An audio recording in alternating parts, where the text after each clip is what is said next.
What's going on, everybody? Welcome back to the Dogs and Hogs podcast. We've got Russ Tanner over here. I'm Bobby Andrews. We've got Roddy joining us this week, and we have got University of Georgia legend David Greene, friend of Russ Tanner. Russ, how's it having your friend on the show? Hey, it's my man owes me a lot because I took some for him back in the day, and very fortunately, I owe him a lot too. But man, David Greene, one of my best friends in the world. People ask, man, what do you miss about it? You miss playing on Saturdays?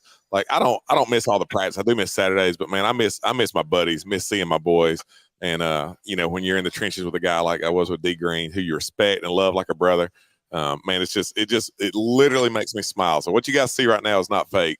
The dude makes me really real. So hey, Greenie, I appreciate you taking time out, man. You're a busy dad, a bunch of kids, a lot going on. So for you to take time to jump on with us, man, it means a lot to you, brother. So thanks, man.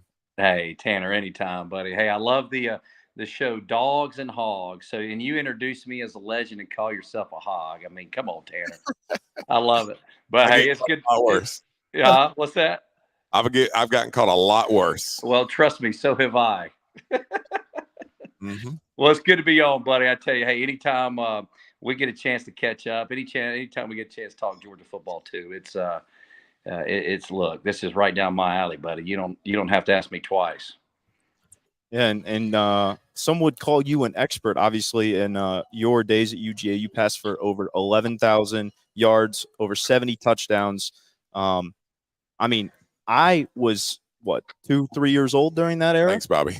Yeah, not Bobby, or anything like that, but kind of talk about the experience. I mean, obviously, on the first show, you wore a Hobnail Boot shirt, and yeah. I know extremely little about that because I was 2 years old at the time. I'm sure a lot of people want to hear about Hobnail Boot. Explain that to somebody like me who was 2 years old at the time when that happened. Well, here's what I remember, and I'll set it up for Greenie for a second. And when Coach Rick came in, there's a lot of talk about a glass ceiling on the program, right? And the idea about Georgia kind of bumping up against being on the top end of average, pretty good, but could just never break through to the elite levels of stuff. And, we're going to jump back in a minute talking about how elite we are right now and seeing what the team's done this year. But it goes back to when Coach Rick came in, had guys like Greenie in there. I was part of that class with Pollock and, Fred Gibson, those guys. And for us, we needed program-defining moments. I think about this past weekend, Carson Beck hopefully had a kind of career-defining moment for him going on the plains at Auburn and winning. And for Greenie, that Hobnail Boot game, I think, was it, man. I mean, it was a hostile environment. Neyland's a hard place to play. They were loaded with talent. All those guys named Travis played tailback for them. And, Coach Rick called Pass 44 Haynes down there. And tell them what happened, Greenie. Yeah, well, I tell you, like Russ said, I mean, coming into that game, here's the beauty of being a young kid is we don't have all the baggage that a lot of the fans have going to that game. I remember before that game, it was my first away game ever as a starting quarterback. And all I would hear about that week in the media is, Georgia hadn't won in 20 years. I'm like, I'm not even 20 years old. And I don't remember any of the times that Georgia has played at Tennessee. And so I feel like, as a player, we were freed up and we weren't carrying all the baggage that, a lot of the fans had.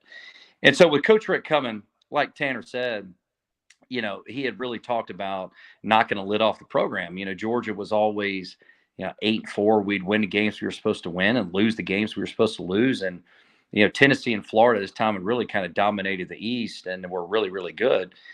Tennessee, I think, was ranked 3 or 4. We were ranked, I think, 13. They had a really good team. They had Albert Haynesworth, who was the other guy, Big John Henderson, in the middle at D tackle. And look, we should have won the game well before we did. We didn't move the ball there at the end, ended up having to punt. They scored.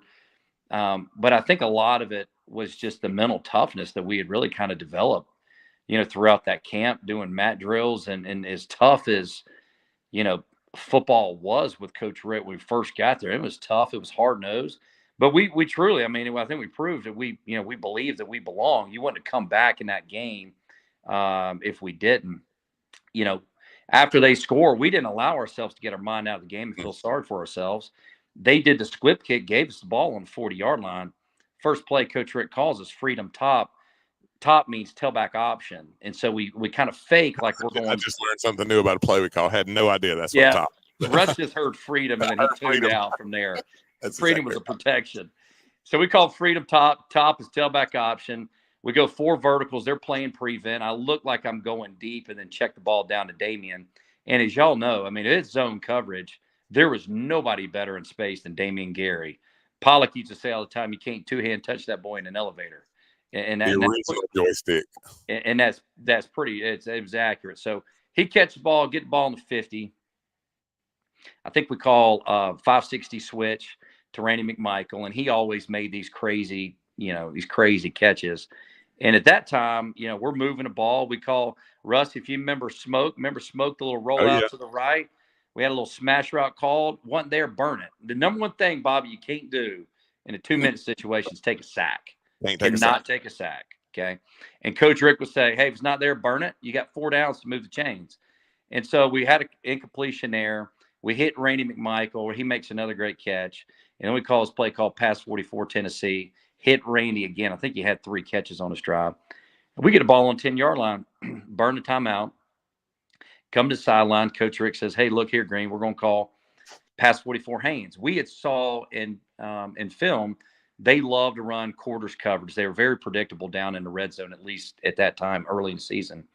And if it's quarters coverage, Pass 44 Haynes is perfect because essentially it puts the Mike linebacker on our fullback. And not one time had Veron run straight down the middle of the field. He'd always come up and go left or right.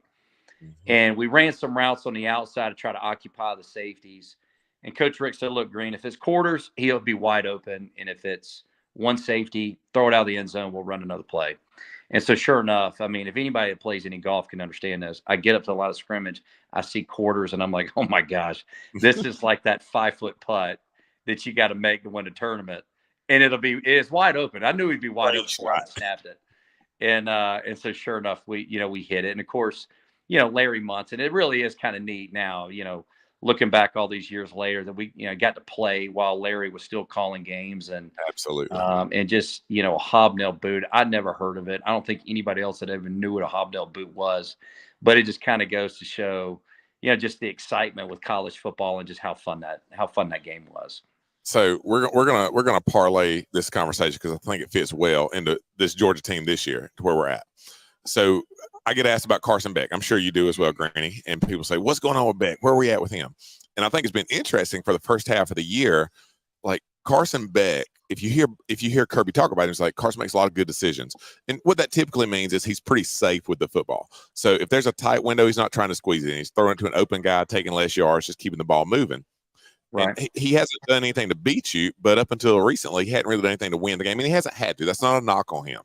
But at some point, the thing that everybody loved about Stetson so much was Stetson would go off script, or he would be willing to take a chance to go and win the game for you. And at some point, the way modern college football goes, the quarterback has to win a game for you, no matter how good everybody else is around you. And I don't think Carson had that until the fourth quarter of this Auburn game.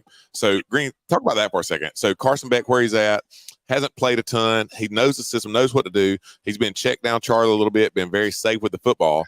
But when it comes time to finally rip it, and by the way, it helps when you got number 19 to throw the ball to. He can find him. But what do you think that does, Greeny, to a quarterback's confidence to have a fourth quarter specifically like he did on the Plains? Yeah. Check down Charlie. I'm still trying to get over that one.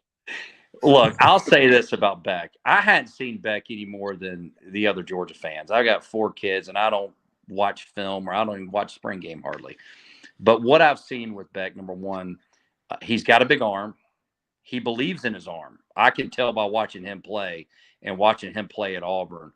The dude is not rattled by playing in a big environment. That was the first, I felt like, big stage he was on, and he had plenty of time to crumble.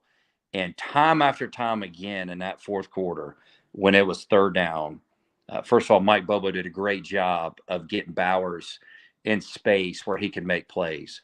It was great to see Ladd McConkey be able to come back. Ladd made a huge difference, even for Brock Bowers, by the way. Ladd made a huge the way he runs routes gives a lot more space. Because if you look on that big Brock touchdown, he ran like a deep, what they call a square in or something, Granny, where he goes about 10 yards and cuts in. Big route. Dig, there you go. And that safety bit hard on Ladd out to the left side, and Brock was just right inside of him. You're like, bro, if you're gonna leave anybody open, it ain't number 19. And Beck put it on a stinking dime right in front of him. He can throw the ball. And so I think as we get some of these guys back, let's be honest. Let's look at the personnel of our offense right now. And I know a lot of Georgia fans have been kind of frustrated at the beginning of the year, but you got to look at what we're working with. I will say this, from the offensive line standpoint, we have not really dominated up front. Obviously, that's a quarterback's best friend, right? To be able to have a great running game. We haven't had, the backs have been beat up. We're used to seeing DeAndre Swift and Kenny McIntosh and not Cash Jones, and it's no knock at Cash Jones, but those guys are just elite NFL type. We're used to seeing like Nick Chubb type backs. And I'll say this, we were really spoiled with Stetson and his skill set. And I know Kirby at the end of last year, somebody asked him a question that really stuck with me. And they said, do you evaluate quarterbacks differently now since Stetson's been here, right? Because everybody doubted Stetson. He said, I put more value in the mobility of a quarterback. And I think people feel like, hey, we're being vanilla with offense. We're running what our personnel allows us to run. Stetson, the playbook is twice as thick with him because there's so much more you can do with an athletic quarterback. Yeah. Right. And so, you look at last year, we'd call it, like a zone read. Well, the defense guys, if they didn't honor, if they bid on the run, well, Stetson's going to burn you for 20. You watched it this past game, they don't even bite at all. They're not worried about Carson running it. They're following the handoff. So we are limited more so than we were last year as far as the quarterback run game. But what's the longest run? Go ahead. Let you finish your thought before I bust. No, I was just going to say, but here's the beauty. Without a doubt, there's Carson believes in his throwing. There's no doubt about that. And time after time last week, when he had to make a play on third down, he made it, and he was throwing very accurate footballs and putting it on the money. What was the longest run of your career? I know you probably have it on loop in your bedroom or something, just watching it because it never happened. But what do you think was the longest run of your career? You hear Roddy laughing? I made Roddy laugh. Yeah, it was probably like it might have been like Kentucky my freshman year, or maybe Vandy. I actually have seen a picture float around me going horizontal, Tanner in the end zone. It must have been like you or Stench or somebody like throwing me in. It's probably what it was. Every time Greeny would run, we just all yell, slide, get down. But Bobby, let me tell you this. Run. Bobby, listen to this. And this is for all the Georgia fans out there. Everybody's like, Green, you were so slow when you played. Let me be honest with you, though. It's not that I was that slow. It's that all the skill guys around me were really fast. You see what I'm saying? So it's like this. You go to a gym dogs meet, none of the girls look short because they're all short next to each other, right? I looked really slow, but I was just a little slower than the skill guys. David, just would you tad slower, Russ than Reggie and Fred Gibson, those guys, right? What was the question, Bobby? Would you beat Russ in a race right now? Oh, 100%. Well, how far are we running? But yes, the answer is how far? That's a great question. What are we doing? Like 40-yard dash? Who's winning a 40? In our prime, Greeny has a better 40 than I ever had. No, right now. I'm talking right now. For sure. I got him. Greeny. Let's get back to talking football because I don't think that's it. All right. I've got a football question for you because now you're just lying. You're just telling lies now. Back when I used to weigh 321 a year ago, Greeny, I'm slim. Now, you know it. We ate barbecue together the other day. You know I've just slimmed down a little bit. You do look good. But, hey, look, I'm a better athlete than I look, Bobby. Don't be sleeping on me. That is not a lie. All right, Greeny, I put a little thing on the dog vent on Roddy's website, UJ Sports Day, about saying you're going to be on tonight and just what question we have for Greeny. The most common question, and I've seen people commenting on our feed on here, is they are enamored, great word, about your ability to run a play action pass. Why do you think what do you think made you good at play action? I've got a theory, by the way, but let's hear what you say. Like, why are you good at play action? Because if people go down things they really remember on you on, the Hobnail Boot obviously being the most famous one, but we used to kill them with some of that past 44 stuff, and you were just really good at it. Why are you good at that? Well, I would say this. If you're not real fast as a quarterback and you don't have a really strong arm, okay, you got to find something to be good at.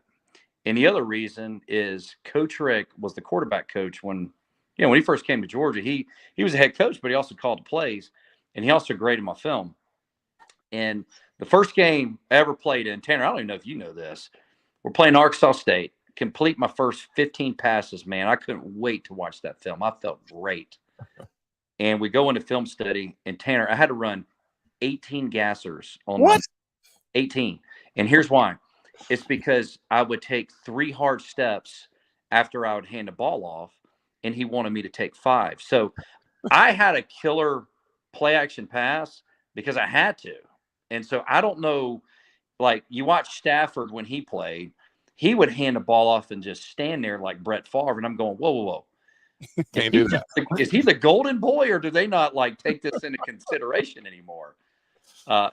Either way, it got so bad my freshman year. He coached me so hard. I developed the worst case of shin splints. And Bobo actually rolled me across the field. I couldn't run because my shins were bothering me so bad. We were out the game field one time, and he had me rolling across the field. And I'll tell y'all this: I would rather run with shin splints 100 times more than I would roll across the field. He means a log roll across the field, by the way. What is so bad about that?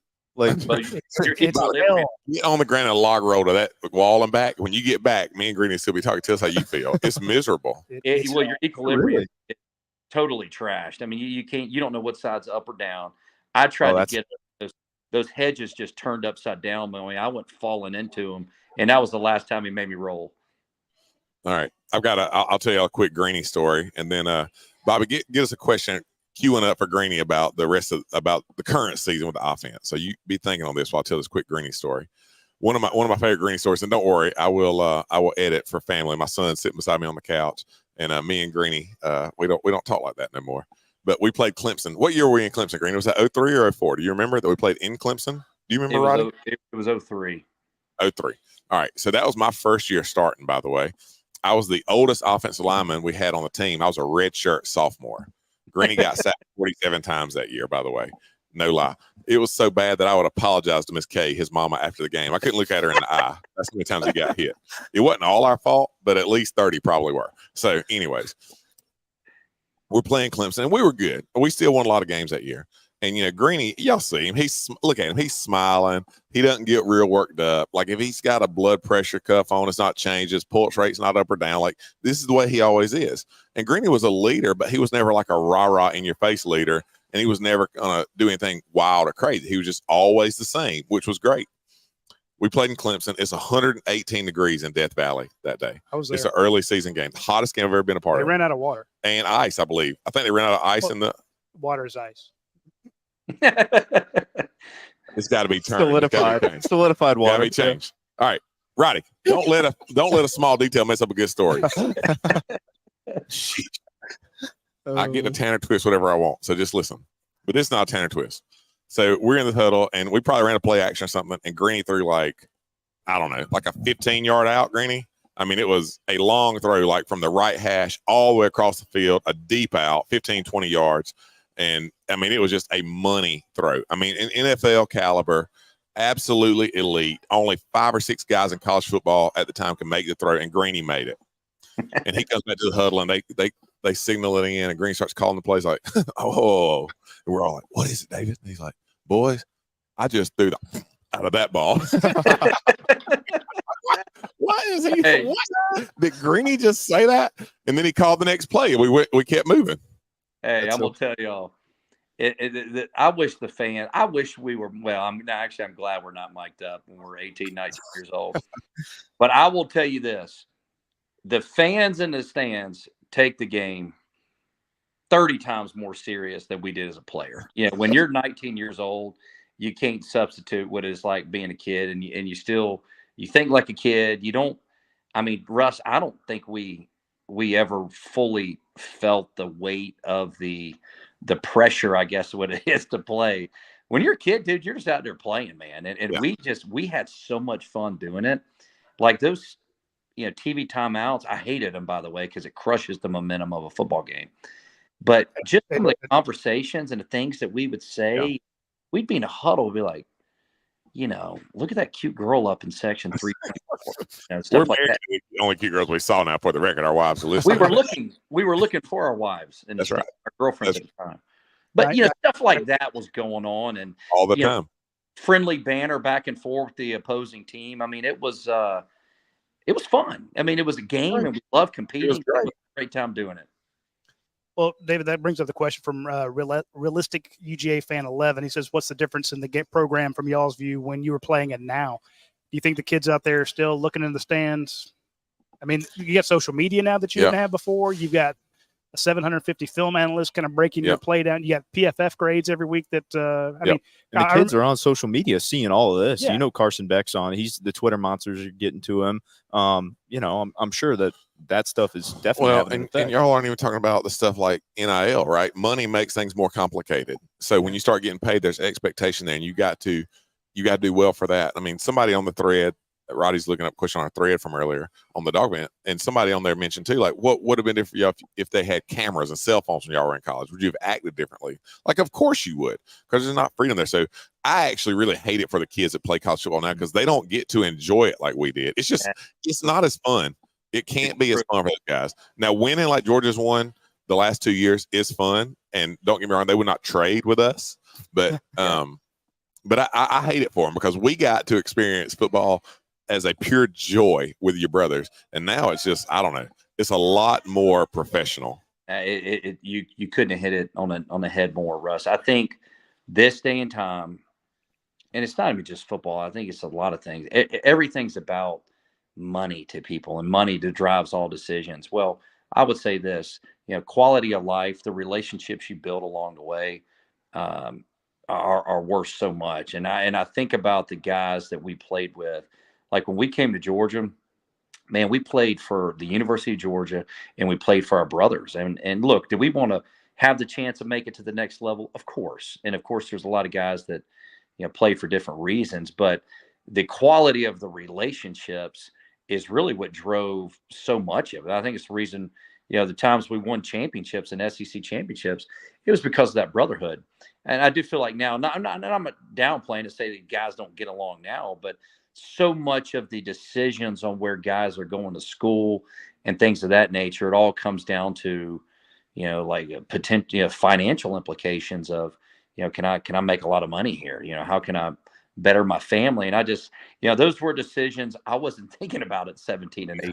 I was just thinking about being a kid and playing football, where you got kids in high school now that are thinking about, this is a business, where we thought about it as a game. It didn't really become a business until you were thinking about going pro.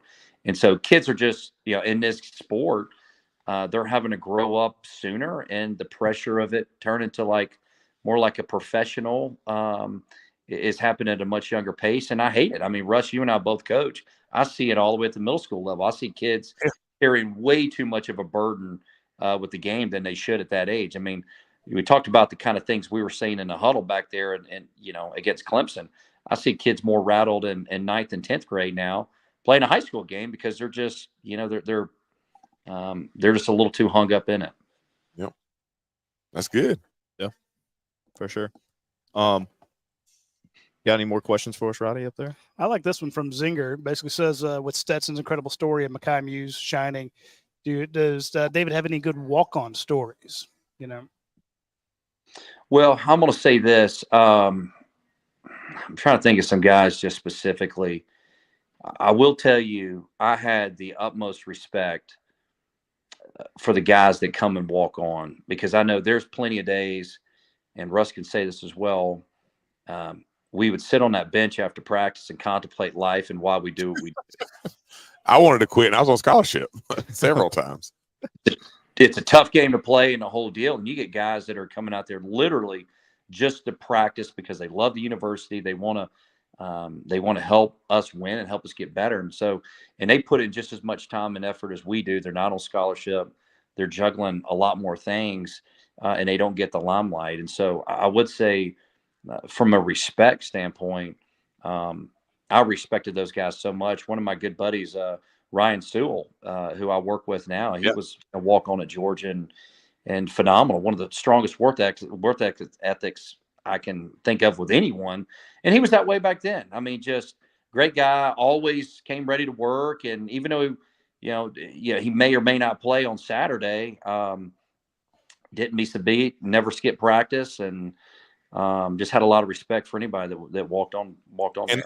And the guys that stuck around, by the way, for more than 1 year, you had a ton of respect for, because that is a thankless job where they get the crap beat out of them at practice on a very regular basis. So the guys that stuck around 2, 3, 4, 5 years even were unbelievable dudes. They're tough as nails. Tough as nails. Now then, on the opposite end of that spectrum, because a lot of those guys, man, those guys are like some 1997 F-150s. They not be the best looking, man. They're tough. They get the job done. Let's talk about a Ferrari for just a second. Greenie, if you could have thrown the ball to Brock Bowers, what is it? What does a quarterback love about that dude?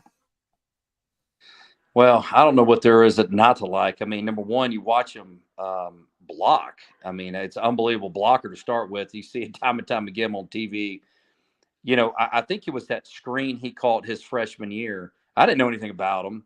He caught that screen against whoever at home, and he just runs away from everybody. It looked like Herschel. I've never really seen in a college game where you see this big old dude running down the sideline, and guy had a good angle on him, and he outruns the angle. And I never really saw that except when watching the old Herschel clips where he outruns the angle. And then I just don't really remember him ever dropping a football, ever, really, knock on wood. And then every time he catches it, he makes plays. And then he gets Georgia Tech a couple of years ago. He catches the ball in the middle of the field and just splits the seam, and it just outruns everybody. And so any big moments we've had over the last couple of years, he's been right there in the middle of it. You know, his hands are unbelievable. I mean, he makes the tight end position look easy, and I know it's not, but he makes it look effortless. And you know, his consistency, and obviously early in this season when we've kind of lacked some of the playmaking ability with injuries, he has absolutely been the guy that we've had to really rely on, step up, make plays. And the way he stepped up last week, I mean, holy cow. I mean, if he didn't, to me, solidify himself as somebody who deserves to be in a Heisman race, I don't know who else should at this point. That's exactly right. I got his stats right here: 8 receptions, 157 yards, and a touchdown in the game. And he's a phenomenal player. That's not even the best part about him that I love. When I watch him play, I don't know if anyone else has noticed this, but when I watch him play, he does not complain about anything. There could be a guy there could be a pass interference on him, and everybody nowadays complains at the refs. Everybody has something to say to the refs, and he hustles off the field or hustles back to the huddle. He doesn't say a single word to the refs, and even if he doesn't get the call, I mean, that is one of the things that I love most about Brock Bowers. You know, and I wish, you know, we talk about the offensive line. We've talked about a little bit earlier about the Georgia run game just not being what you want it to be. And even in my little boy football, I coach 11-year-old football. And the thing we preach all the time is attitude and effort, right? You can't control a lot of things, but you control how much you care and how hard you stink and try. And if you measure Brock Bowers on the attitude and effort scale, he's way up there. Roddy's holding his finger up at me. I'm going to add something real quick. I was watching a podcast with Jeff Collins, former Georgia Tech head coach, and he pointed out something I thought was pretty genius about Brock Bowers. He said, look at his football knowledge. He lines up as an inline tight end. He lines up as a yo-yo tight end, go back and forth. He lines up on the slot on the boundary side. He lines up in the slot on the field side. He lines up as the number 3 wide receiver on the outside on the field side. Running back, you know, just fullback. How do you – I couldn't even play defensive end. Look. We did it all the time. You know, that's like, go in at guard. I'm like, you know, okay, I could try. And I was lost half the time. You know, I turned to the guy next to me. Hey, what are we doing on this play? And this guy knows everything. And then here's the thing. And I think Kirby Smart nailed it. He said, take away his catches. That one-handed one that didn't count. It just killed me. Was the best catch of the night, by the way. That was his Heisman shot right there. Yeah. But go back and look at the guys he's put in the dirt as a blocking tight end. And it's just unreal. Yeah, to the football IQ thing, you know, we're sitting here 20 years after we got done, and Greenie talking about running freedom top. We ran freedom top. I've heard that play call a million times in my life, and I just now learned what top meant. Like literally, I was almost 41 years old when I learned what top meant, and we called it 100 times a week, it seems like. So we all compartmentalize what we do. You know, Greenie, quarterback's a little bit different because they got to understand protection, understand coverage, understand pressure and blitzes and all that. I had to understand who our 5 guys we had to pick up as an offensive lineman were. Were we getting the wheel? Or were we sliding to the weak side? We called it Seattle. Or we sliding to the tight side? We call that Tampa. Were we in a 60 where we had the 4-down lineman and the mic? I had to know those things. But after that, I didn't know anything else. I have no idea about pass concepts, where guys are going, any of that stuff. I don't know what Greeny's doing in the backfield. I know if he's not standing 6 yards back and gets hits in the ear hole outside the pocket, that's on him. That's not my fault. If he wants to scramble, now, you know what? The gloves are off. So I know what I'm supposed to do. So, yeah, for Brock Bowers to do that, man, he is such a weapon from what you talked about. He can do so many things to where it makes this Georgia offense go right now. Let me say this too, Russ. Here's the interesting thing that it would have never been the case years ago. All right, here's with NIL, right? So Brock, he's a junior this year, correct? Correct. Isn't he a junior? Yeah. So it's just a shoe-in. Everybody's going, hey, he's going to the NFL. Well, now with NIL, and you see this with Sanders out at Colorado, this dude's making like $5 million a year, apparently, at Colorado with the NIL deal. You got Brock Purdy at San Francisco getting hit by NFL guys making $900,000 a year. Okay.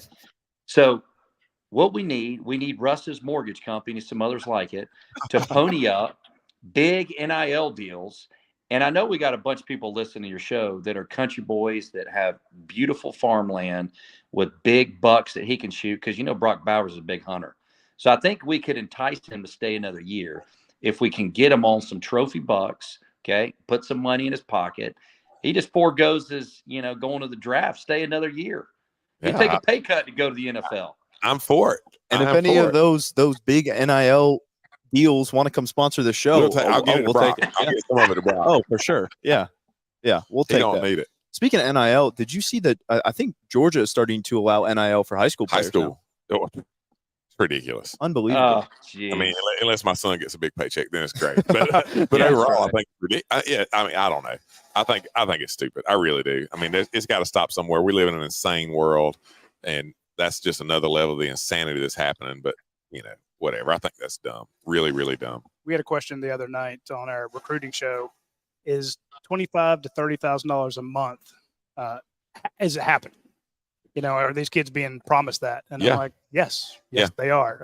For the big time guys. Yeah. Now it stinks because the vast majority of the guys even at Georgia, the vast majority of the guys are not getting any money. No. Or it's so small it doesn't make a difference. I mean, maybe a couple $100 a month here or there, maybe $1,000. I don't know. But the vast majority of the guys are not getting paid, but the top end guys are getting crazy money. Yeah. I'm telling you, $250 a month when we were in college could last you a long time. Downtown Athens, you got 25 or 30 grand a month. No, cost of 10. My favorite.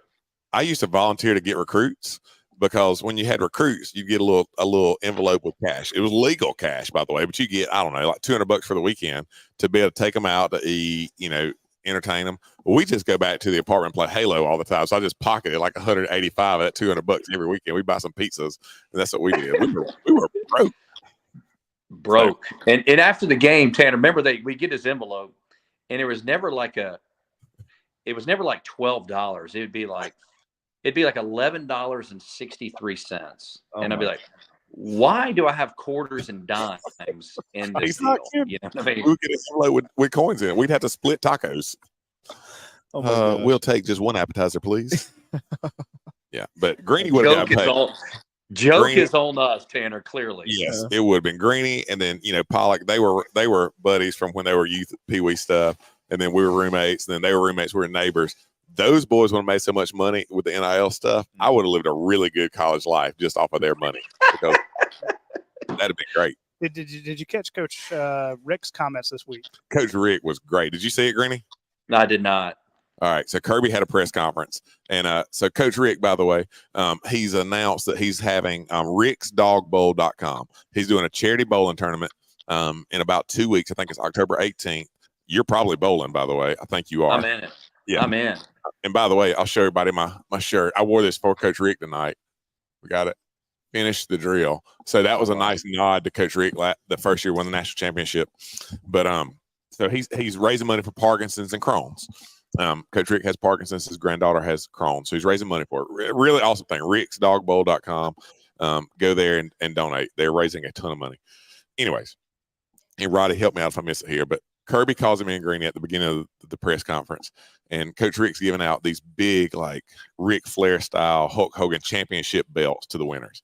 And Kirby said, Coach, my guys get one of those? And Coach Rick said, yeah, they get one. Back in my day, if they would have had a 2-game suspension for it. True. Everybody kind of laughed nervously, and he ended up saying, "It's like, yeah, like my guys sold one thing, and then we're honest and fessed up about it, and then I would have told them lie and deny. If we had to do it, I would say lie and deny." He said, "Prove it. 2 years after your eligibility is up." So he slayed the NCAA this week. Well, as well as he should. I mean, what about this whole thing with like Reggie Bush? Like, why not give the dude his Heisman back? I mean, the whole thing is the craziest thing ever. But anyway, I guess that's I a want whole Todd Gurley's 4 games back. Yeah, let's get those. We'll take Todd Gurley 4 more games. Yeah, I'd like to get the Colorado game back personally. Yeah, that'd be. Let's not revisit that stuff. All right. Greeny, he was gracious with time. He's got to be done here in a second. So, Bobby, did we get that? We talked about getting rapid fire for Greeny. Did you get some ready for him? Yeah, we got some rapid fire here. We got 5 questions, so I want both of you to answer. Okay, right. You're not excused from this. So, David and Russ. By the way, you know that you like to talk too much, Greeny. So I apologize. I'm just kidding. It's pot in the kettle right here. So yeah, no, you take as much time as you want, but this is rapid fire, D. Greeny. Yeah. All right, we'll start it off here. Favorite away stadium to play at in college? LSU, easy. We played there in 2003. They're all rocking your bus. They're giving you the bird, throwing rocks at you, rocking inside the stadium. The fans were there. The players were there. LSU. I don't even think it's close for me. Yeah, best environment ever. And we didn't even play at night. If I'd have played at night, it would have 100%. But yeah, it is a great stadium. Fair. Very hostile. Huh? Did they play Neck? Neck? What is that? The band? I have no idea. They had that big stinking tiger right there by the entrance to our locker room that you heard where you had to come out. Yeah. And there were some dudes on our team that ain't never seen a tiger before, and they were not real comfortable walking out by that cage. That's so funny. All right. Most hated rival you faced in college, or the team that you hated the most? For me, it's Tennessee. I wanted to beat Florida the most, wanted to lose the Tech the least, but I dislike Tennessee the most. Put some thought into this. I would have probably said Florida. I mean, I hated all of them, to be honest with you. I didn't. It's not like I like any of them. I'd probably say Florida just because there was, there really was something there where we just had a hard time getting past them until my senior year. So I'd probably say the Gators. Cool. Favorite? And it cost us chance for a natty in 2002 as well. Yeah. Fair. Favorite moment or accomplishment while at UGA? I mean, winning the SEC, for me, Greeny wasn't here in 2005. He got to be a part of it in 2002. But being a part of the senior class in 2005 that won the SEC championship, feeling like that was really, it's your team as a senior right there. So for me, that was a special time. I mean, we had a ton of games we can go back through and think about that we just love. But for me, the SEC championship game in 2005, beating LSU in the Georgia Dome, that was it for me. Yeah, that was a sweet game. Yeah, for me, I'd probably say 2002. Yeah, it had been 20 years since Georgia had won an SEC championship. Being a part of that team was a special team. I mean, that was one that really gelled and came together. Wasn't the most talented team I was on, and a lot of times that's not the way it works. But it was a team that's close, that everybody kind of understood their roles and embraced it, and we were playing some really good football at the end of that year. So I'd say that 2002 season. What is favorite moment in the NFL can include draft day, because I know Russ, what you signed undrafted free agent, right? Yeah, I'll be quick. My favorite moment in NFL was I don't know, the day I didn't get cut when I thought I was. So that's another story for another time. But yeah, my NFL career was abbreviated. Yeah. It was cool just to be able to smell the NFL for me. But Greeny had a shot. Yeah. Well, I mean, look, I kind of floated around for 4 years. I mean, best moment certainly my rookie year. We played the Super Bowl. So we won the NFC Championship. I got an NFC Championship ring with the Seahawks. Got beat by the Steelers, but just I guess being 23 years old, running out in the championship or running out in the Super Bowl was a pretty cool moment. I mean, that was kind of surreal. Just getting to be a part of that, get to be part of that whole team, and the 2 weeks that went. I mean, it was. That was kind of a wild time, and only be 23-year-olds, get to experience that was pretty neat. Mm-hmm. Yeah. And then last question here to round it out. What's one thing you want people to remember you for? And this does not need to be football related. kind of a deep. Yeah, Bobby, like you're getting deep on me here. I don't know. Look, I would say this, man, especially like even when I came to Georgia, I was never a superstar. I never saw myself as a superstar. I was just kind of a normal kid from Snellville that was hungry and wanted to play and was confident in what I could do. I want to just be just kind of one of the guys, and I very much that want to be a guy that stood out. I want to be one of the boys and have fun and have success doing it. And so I don't know if I'd want to be remembered by any superstar type moment other than just being a good guy, a good teammate, and things like that. Well, and Greeny's telling us that Greeny is one of the humblest dudes you'll ever meet. So he was a superstar, and I love and respect the dude now because he's a family man. He's got a beautiful wife, Veronica, 4 beautiful kids that are all doing really well. Greeny is a man of a strong faith. He's been an encouragement to me in a lot of ways. I've appreciated that about him. So this dude's going to leave a legacy far beyond football, and I'm just glad to be able to ride his coattails to us some good moments on the highlights of the Georgia football annals of history. I love it, man. Well, guys, I appreciate y'all having me. Tanner, always good to see you, buddy. And Bobby, good. Enjoyed it, man. Greeny, last question.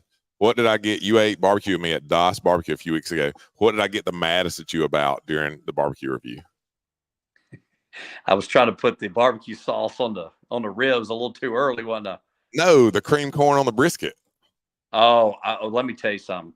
And you're crazy. I would dip that brisket in that cream corn at Das Barbecue was some of the best stuff I'd ever put in my mouth. It was phenomenal. Kill his link. He can't put brisket. For sure. Be sure to go check out their review. It's on my Facebook page. Facebook and Instagram. Yeah. So go check out their review, Das Barbecue. David, thank you so much for being on here. It was certainly a pleasure. So thank you. Hey, I appreciate it, fellas. Go Dogs. Go Dogs. See you, my man. All right. How was that? He's the man, dude. Like people don't understand that guys like David Greene are such good human beings. It's ridiculous. Yeah. And he was such a leader for us as a football team. This Georgia team this year reminds me a lot of our time at Georgia. We were never the most talented team in the country. You had some Miami teams. I think it was 02 in the Dog Vent 3 we're talking about today. What would we have won 02 if something had broken differently? And people were talking about that 02 Miami team. They were super talented. I mean, just loaded. Ohio State was really good. So we were not the deepest, most talented team in the country. But, man, we had a group of leaders that we believed in that would go out there and just lay it on the line every week and do whatever had to be done to win. No hesitation about it. No complaints if you were asked to do something you weren't supposed to do. And they did it week in and week out. And we had some special years because of it. If the SEC had gotten the respect that they now get in 2002, 2003, 2004, we would have won a national championship because we would have been voted in once. And if there had been playoffs, we would have won a national championship as well. You can't argue with me otherwise. If you want to, come on here. We can fight. I don't care. I'm right. You're not if you think differently than that. But this Georgia team is a lot like that. Yeah. Now, they've got some high-end talent. I mean, Brock Bowers is a stud high-end talent. Malachi Starks is a stud high-end talent. And you've got some pieces here or there. But you don't have the 8, 9, 10 solid first-round guys sprinkled all over this team. For this Georgia team to be special, which they've got a chance to be, by the way. I don't know if they are. We're not as good this year as we were in the past few years, and that's okay. We were elite the last few years. They've got a chance to be special. It's because if they are, it's going to be because of the type of men that are in the locker room as leaders. It's going to be because they believe in Carson Beck.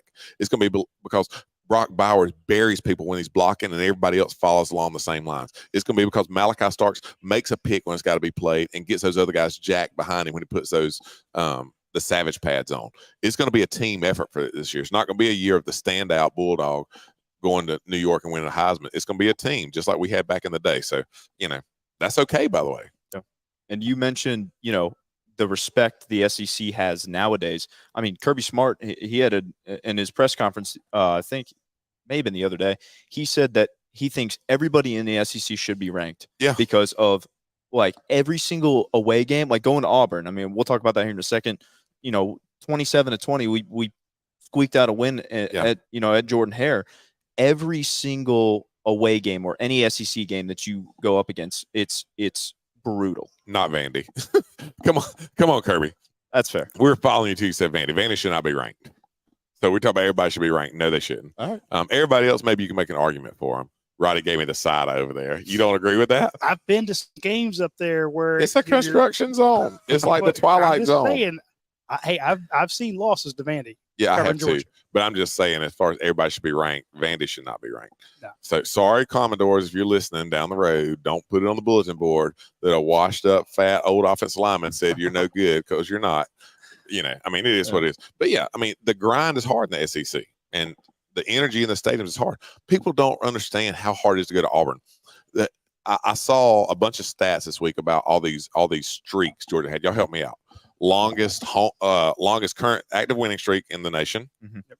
Longest home winning streak in the nation. There were a few more too, right? Anyways, it doesn't even matter for my point. Georgia's won a lot of games, and these streaks are unbelievable. They had a stat up in the game that Auburn, the last 4 times the number 1 team in the nation has come to Jordan-Hare Stadium and played in Auburn, Alabama, not one of them got a win. Auburn was 4-0 the last 4 times against number 1 ranked teams in the nation when they go to play there. It is hard to go to Jordan-Hare Stadium and play. They are talented as a football team. Their fan base is passionate. It is loud. It is hostile. For them to beat 4 number 1 teams in a row when they've come to their stadium, that is the most unbelievable streak I heard in all these stats over the week. I think it's just hard. It's hard to fathom that actually happening. So, you know, give respect to this team, man. They went into a tough place, and Kirby said composure mission a million times, and that's what it was, and they came out with it. Yeah. It is tough to find any team that has 4 wins over number 1s. It's almost impossible. I mean, at home is great, you know, but just in general. In the history of the program. I mean, I'd be hard-pressed to go back and find Georgia's 4 wins over number 1 teams. And that's just plus, but this was what gave me hope looking at the Georgia game this past weekend as it pertains to the rest of the season, knowing they had something. Because before the season, I'm like, Georgia should go 15-0. Yeah. They should on paper. On paper. Right? And then you lost 4 out of 5 running backs. Yep. You know, then you lost your wide receiver. McConkey. Then you lose Javon Bullard. Then you don't have Marvin Jones for 1 game, and then you don't have Mikael Williams for Amaris Mims. Yeah, then you lose Mims. Austin Blasky. Yeah.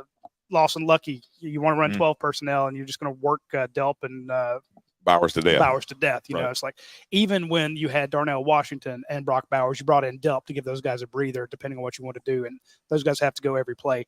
Not to say that Drew Sheehan couldn't. He's just not getting it. He's not out there a whole lot. But my point is, they went to the place where number 1 teams go to die. Yeah. They did not have 1 illegal procedure penalty. Those fans were nuts. You could hear them through there. And I've been there. I've covered games there for 30 years. It is a nightmare place to cover a game as a journalist, to watch what's going on. I was in there when, you know, Michael Johnson catches the ball in the end zone. He did it right on top of my head. I've been there for the losses. I remember when they almost killed Reggie. Yeah. He laid on the ground.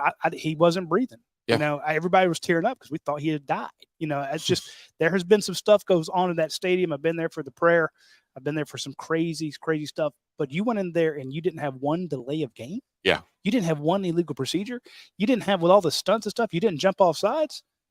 And that's with, you know, they changed the guard.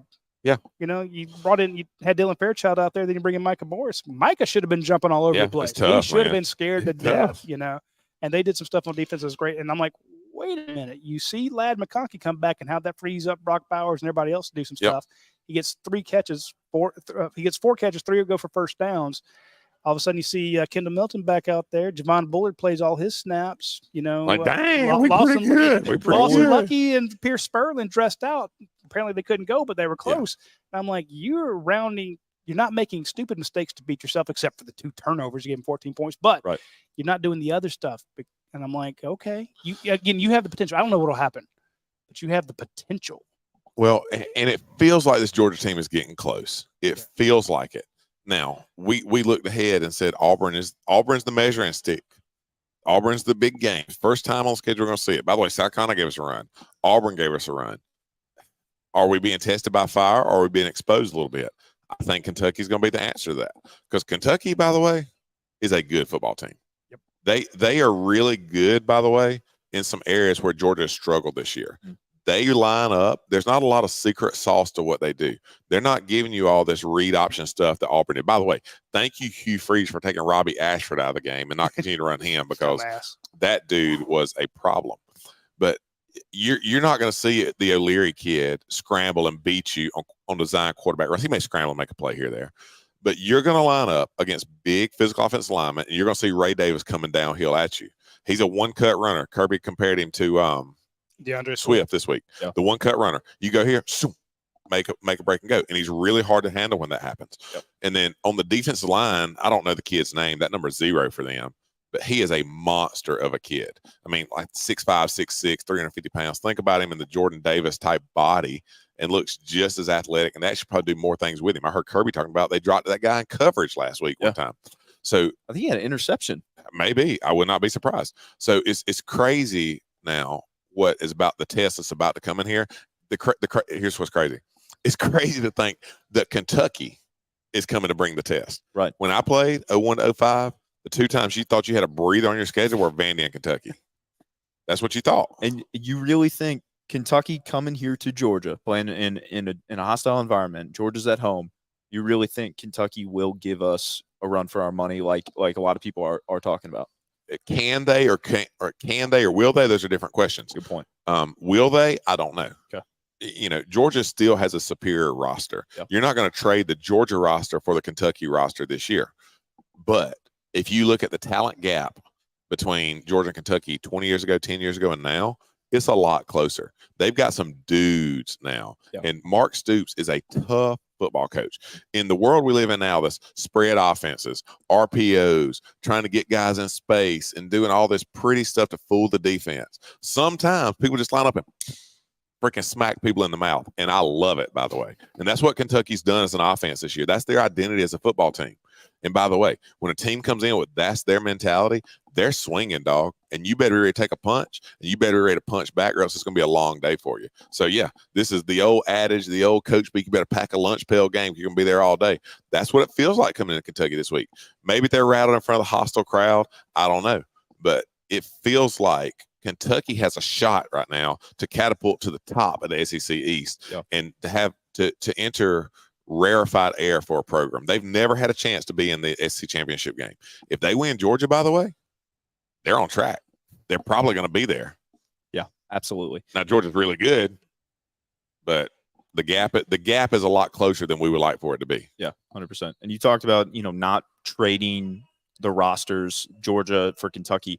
I mean, and we're getting guys back healthy. We talked about, how we got Ladd McConkey back and Dejon Edwards too. He's back and healthy, and his stat line for this past game, 19 carries, 76 yards, and 2 touchdowns. Dejon looks good too. Yep. Talk about it. That the Kentucky defense is really physical.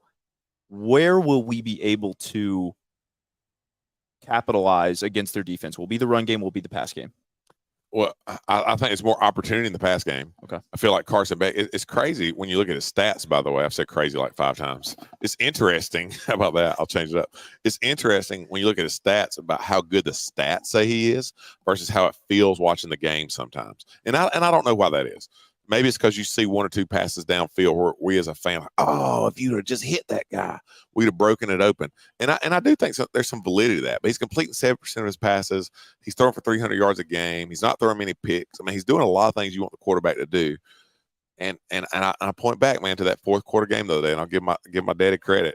He said that was his moment right there. I'm gonna call it. If he turns around this 4th quarter, we going forward with Carson Beck, and we're gonna be all right. And look, man, when the bell cow had to go, he led. Yeah. And again, he finally threw the ball to Carson and it wasn't his fault, to Brock Bowers. I do think finally, by the way, I thought it was an interesting comment that Kirby made about Bobo in his press conference. He said, I thought Bobo was going to kill him until he started looking backside against cover 2. So he was giving a little cover to Bobo there for some of the heat he's taking. Like, look, sometimes he's calling good plays, but the guys aren't doing what they should do. And once he started looking backside in that cover 2 deal, you got 2 guys back there trying to cover Brock Bowers and Ladd McConkey, and Bowers just skewered them. Yeah. Carson Beck, his stats seem to be – I looked at his stat line this week, and I thought I was looking at last week's stat line. Last week he was 2 weeks ago, he was 22 for 32. This week he was 23 for 33, 313 yards, 1 touchdown. He did throw a pick this week. Like we talked about, we gave up 14 yards. We gave him short fields to score on in this Auburn game. Do you think that we will give Kentucky more of those opportunities that we gave to Auburn per se, like the turnovers, or do you think that this week we'll kind of have that a little bit more under control? They better have it under control because Kentucky's a better football team than Auburn. You spotted Auburn 14 points, and we're in a dogfight with some cats trying to win. If you get in that type of dogfight against these cats, you're not going to win. They're too good of a football team. I believe Kentucky's a lot better football team than Auburn. So you better not spot them 14 points and think you're going to roll them. Yeah, absolutely. We'll talk about some we got to get wrapped up here soon.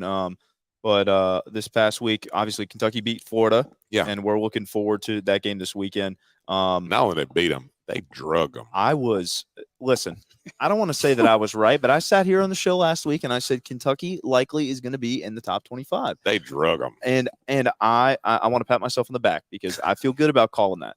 And I also, it was a pick'em game. It was. Is that why you wore Kentucky shoes this weekend? No, by the way, no. Jeez. Yeah, I'm pretty sure you wore something just like this last week. Would not play in Kentucky. Oh, good point. Good point. That's and my kids go to Oconee County High School. That's our colors. That's fair. Obviously, Kentucky moved up to 20th. We'll look back around the SEC a little bit here. Ole Miss beats LSU in a game where defense was quite literally optional. Yeah. It was, and LSU usually prides himself on defense. That game was unbelievable. They need to bring Coach O back. Go Tigers. Notre Dame outlast Duke. Did you see that game? I did. Riley Leonard got hurt. I know. Stunk for Duke. I don't know what. Do you have any idea what happened? I watched it happen. I don't know if I haven't heard any medical that ankle, report. man. That high ankle. Yeah. Look like a high ankle to me. It's Looked not, bad. it's not. I don't exactly know where the high ankle is at. My ankles are pretty I'm assuming thick. it's and just above the ankle. I don't know, but it's not good. Yeah. And then Colorado Yeah. fighting back against USC. Yeah, they showed a little fight, a little grit, but Do you think that shows more about Colorado or more about USC? I think USC is a false prophet. Ooh, I think USC is really good on offense. Yeah, but Lincoln Riley's teams are not built for the playoffs. He's proven that every single year he's made it to the playoffs. Absolutely. He may pop one year, but eventually, what we talked about earlier, all that pretty spread stuff, nobody accounts for getting hit in the freaking mouth when you're trying to spread the ball out everywhere, and eventually that's going to happen to him in the playoffs. For sure. We'll talk about some barbecue here because that's what this show is supposed to be We are dogs about. and hogs. Dogs and hogs. That's right. So obviously you went with Greene to DOS a couple weeks ago. If you want to talk about that, you can. But also, where did you go to this past Friday? Yeah, I took Greene to DOS in Atlanta, downtown Atlanta, right by Grant Park. We gave it a huge score in the 9s, one of the biggest we've ever given. This week, man, I've actually started going offensive lineman, which is fun. So my man John Stinchcomb joined us, and then we had a surprise guest, Taryn Smith, defense lineman from Charlton County, that played when we were there, showed up, and we went to Foggy Bottom in Lawrenceville. Good folks, solid barbecue, good menu, and man, barbecue's about the people, man. Like our show's about people watching us, wanting to be involved, wanting to have conversation about Georgia football, and a lot of times for me, eating barbecue when I can go with other dogs and just enjoy people's company, talk about life, talk about football, enjoy good food together. That's what I love about it. So yeah, we went to Foggy Bottom Lawrenceville. It was great. There it is. Roddy, are you pulling up, Roddy? What you doing over there? I don't know what they can see on their screen versus what we can see. Well, they see They exactly can see that? Yeah. Okay, good. Yeah, it was great, folks. They got 2 locations, Loganville and Lawrenceville. They got real smokers out back. They had us brisket and pulled pork and ribs. They were solid, So really solid. So smoker out back, it means that they're verified. That's a real barbecue. That's entry level stamp for of me. approval. Got it. Yeah. Okay. Cool. What was the best thing on the menu? Best thing you had? Best side and best entree? Ooh, man. I'm not even gonna do side and entree. They brought us some deep fried ribs, which normally fried ribs end up being a little on the dry side, believe it or not. Yeah. But these were unbelievable. It's the best fried ribs ever had. Wow. So if you're going there, there they are. I love technology. Look at that. There you go, right there. Get the fried ribs from them, and they were great. Without question, it's the best thing we had. I don't remember how many ribs we got. They brought us out a lot. They were gassing us up with extra food. They know when big boys come in what to do. So there you go. That's good stuff. We got some. Yeah, there's like some softball. There's some softball girls sprinting by us right here at Wire Park. They've got a baseball, softball training facility, and there's people flying by here with softball bags. It sounds like jets coming by. Yeah, I was like, "What is that?" What did you rate it? And for the people, yeah, we gave it an 8.3, which is really good, by the way. Yep. Some of my buddies like, man, you're too nice when you do your reviews. I get caught up in the people. I'm not gonna lie, but the food was good. They brought us a bunch of sides. They had ribs, coleslaw, mac and cheese, brisket the brisket was very good. You don't get a lot of great brisket in Georgia. The brisket was very good. And again, man, I'm a rib guy apparently, and ribs are hard to Did do. you just find that out like last week though? I don't know. I've gone through spells in my life where I go through different things. So yeah, but it was good. And anything over 8, man, it's worth a stop. I mean, in the 7s is like a great local barbecue place. In the 8s, and every decimal point is important, by the way. 8s is you're talking really good stuff. You should go out of your way to go eat there. And that's where these people rank for me. Yeah. Foggy Bottom, interesting name too. Maybe a top tier name in itself. It's pretty solid. The food probably adds to it a little bit. I did buy T-shirts and stickers just because of that. So that's awesome. But Russ, last week I did some research because you asked me. My homework last week was, what is the internal temperature supposed to be of I believe it was an inch thick pork chop. Yes. Now, I did some research, and I think it depends on how you want it cooked. But I think for medium rare or a little bit on the more rare side, 145. Pretty good. All right, Bobby, we are making progress with you. I mean, listen, you got a long way to go. I do. But you're making progress. But I'll be a pit master after this, hopefully. Yeah. Anything for me this week? You got any? Should you eat ribeyes off the left side or the right side of the cow? I just have never heard of anything like that before in my entire life. Tell us next week. I will. Tune in next week. Find out the answer to that question. But until then, thank you everyone for watching. Dogs and Hogs. Russ, Tanner. Glad we had David Greene on, and Roddy, thanks for producing the show. Looking forward to it. Keep doing it. Come back next Wednesday, 8 p.m. Hey, Same look right place. here. Get my boy in. Come here, boy. Got my son Rhett with us tonight, hanging out with us over here. So yeah, my pride and joy, man. One of my 4 kids. Glad he could join us up here. Appreciate everybody watching. This has been Dogs and Hogs. I'm Russ Tanner. Bobby Andrews. We'll see you guys next week, and go Dogs. Go Dogs.